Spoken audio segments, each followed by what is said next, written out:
Olá, meu amigo, minha amiga, muito obrigado por vocês estarem aqui no nosso Portal do José. E como não poderia deixar de ser, o assunto principal comentado hoje no Brasil, debatido, analisado, foi o discurso do presidente brasileiro na abertura dos trabalhos da ONU, como é tradição, como sempre acontece.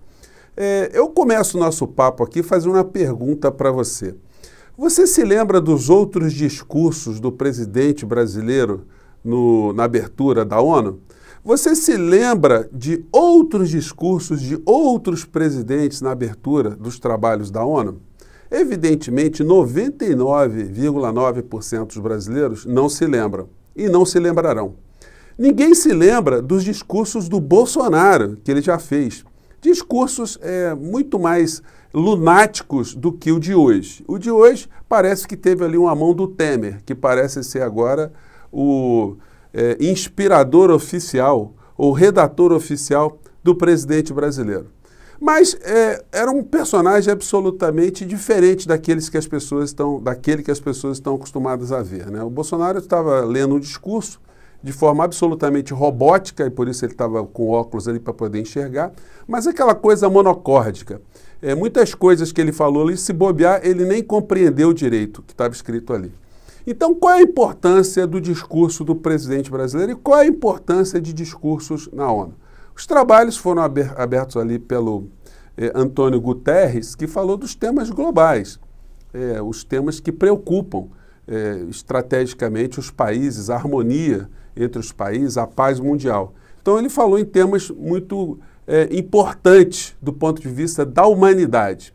E aí a gente vem para o presidente brasileiro. Depois do Antônio Guterres ter falado em clima, ataque cibernético, preocupação com as próximas gerações, a importância da educação, a importância de se educar os jovens politicamente para entenderem que é através da política que se muda as coisas no mundo. Enfim, mostrou que os jovens estão passando por grandes ansiedades, falou dos problemas relacionados à água, falou do clima, do acesso às tecnologias, enfim. E aí fica a pergunta no ar: o que muda depois de um discurso de abertura como esse? A ONU foi criada justamente para evitar conflito entre os países. E os corpos diplomáticos desses países é que atuam nos bastidores, que lidam com seus interesses, negociam os seus interesses, os seus conflitos e procuram de todas as formas ali estabelecerem um diálogo para que os países envolvidos em qualquer tipo de conflito ou transação comercial, interesse geoestratégico, se deem bem, cada um consiga fazer o melhor para si. Os discursos que vão se suceder hoje e amanhã, ao longo dos trabalhos da ONU, eles ficam meio que em stand-by por todos os países que têm seus representantes ali. Ninguém está transmitindo o discurso do presidente brasileiro. Quando chegar lá o presidente de qualquer país, presidente da Argentina, aí a imprensa argentina liga os holofotes. Quando for o presidente da Bolívia, a imprensa boliviana liga os holofotes. Presidente do Peru, presidente da Croácia, enfim, presidente de todos os países, presidente da França, os países que têm mais importância econômica, importância militar, importância financeira no planeta, esses acabam tendo mais destaque. A fala do presidente Biden sempre é uma fala muito importante, porque ele fala em assuntos globais também. Enfim, todo mundo fica atento, porque é a principal economia do mundo, é o poderio bélico mais poderoso do mundo.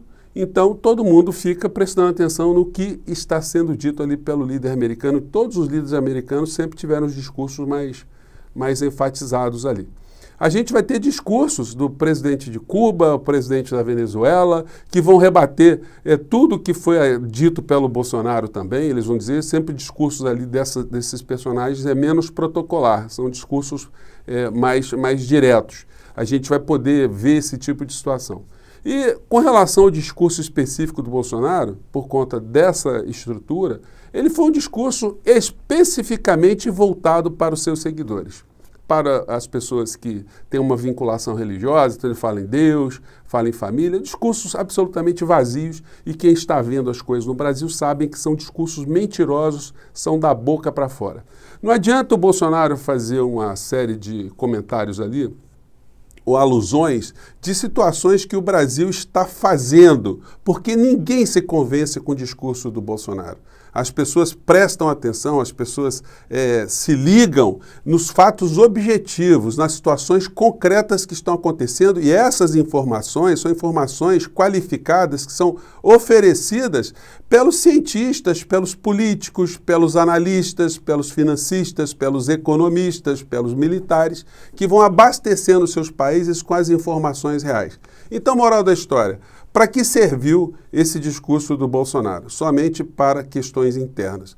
A gente vai ver as redes sociais repercutindo tudo que ele disse, mas daqui a pouco isso tudo vai cair no esquecimento. O Brasil não vai trazer nenhum dólar por conta dessa fala do Bolsonaro, que teve ali aspectos sempre ideológicos, no ponto de vista até sui generis, né? Quando ele começa a atacar o socialismo, dizer que o Brasil estava à beira do socialismo, quer dizer, só uma pessoa que está delirando é que pode acreditar nesse tipo de situação.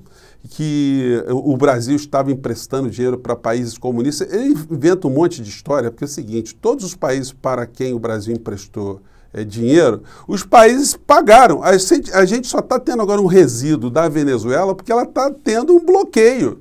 Ela teve todos os seus recursos confiscados. Aí eles não conseguiram honrar no finalzinho os compromissos aqui, que na verdade foram recursos emprestados para empreiteiras brasileiras que estavam exportando a indústria da construção civil. Então ele mentiu ali, a coisa que causou espanto em todo mundo. Eu estava vendo aqui o chat, né, das pessoas comentando. Causou mais espanto foi quando ele fala que o Brasil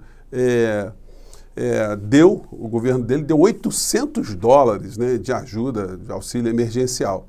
Obviamente ele não explicou que essa grana convertida em reais significa totalidade em média do que certamente isso foi dado para as pessoas que estavam nessa situação. Falou das nossas pautas internas, né? Mentiu mais uma vez, dizendo que o Brasil está tendo sua credibilidade recuperada. Aonde é que o Brasil está tendo a nossa credibilidade recuperada? Que a nossa economia foi muito bem no meio dessa pandemia, entre os países emergentes está se dando melhor no meio dessa história toda, que a confiança no governo brasileiro está aumentando, e se preocupou também no plano geopolítico. Ele falou que quer abraçar, quer acolher os cristãos afegãos. Por que não outras pessoas de outras religiões no Afeganistão? Enfim, e no final da história a gente vai ver os analistas repercutindo essas falas do Bolsonaro, mas as redes sociais bolsonaristas pegando cada vez mais aqui, um fragmento acolá, para tirarem onda no meio dessa história toda. O ano que vem, ninguém se lembrará das falas de Bolsonaro. Ninguém vai se lembrar absolutamente nada. E um mês, com os nossos problemas reais aqui dentro, a gente não vai se lembrar de absolutamente nada, e a fala do Bolsonaro não vai ter efeito concreto nenhum em nossas vidas, apenas para desviar a atenção e animar as suas bases na internet de uma maneira geral. O complicado no meio dessa história, que eu gosto sempre de ressaltar, é que esse tipo de episódio ele chama muito a nossa atenção. A gente fica discutindo o que ele falou, o que ele não falou, as pessoas vão checar dados, as falas, qual foi o sentido, qual foi a repercussão que teve num lugar no outro. E no final da história, a gente cai nessa embromação. O Bolsonaro, que comandou no nosso país a política genocida, a política de descaso com a pandemia aqui no nosso país, ele foi preservado ao longo desses meses todos pelos grandes veículos de comunicação. E por que eu digo isso com tanta ênfase? Porque quando a gente vê as pesquisas de opinião, e aí você ainda tem 22% da população brasileira que acham que o Bolsonaro faz um governo bom, ótimo, que ele não teve nada a ver com os problemas que nós estamos enfrentando, apesar de você ter no nosso país muitas pessoas já que estão colocando na conta do presidente uma série de dramas sociais, enfim, se ele não teve um desgaste, não foi colocado na marca do pênalti, se o impeachment não aconteceu, se a opinião pública, de uma maneira mais ampla, não se mobilizou, dificilmente será daqui até 2022 que ele sofrerá um desgaste maior, que ele será colocado no impeachment. A todos nós, compete cada vez mais debatermos essas questões, mostrar o que está acontecendo, tentar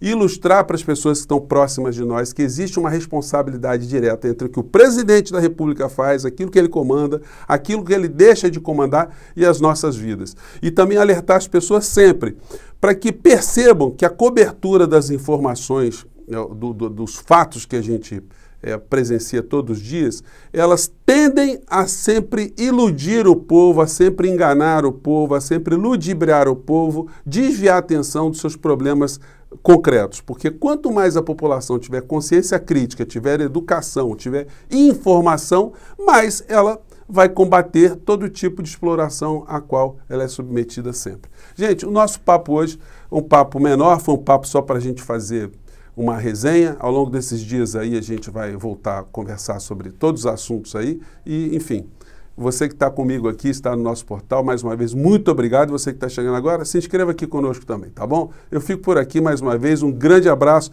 e até o nosso próximo encontro. Tchau!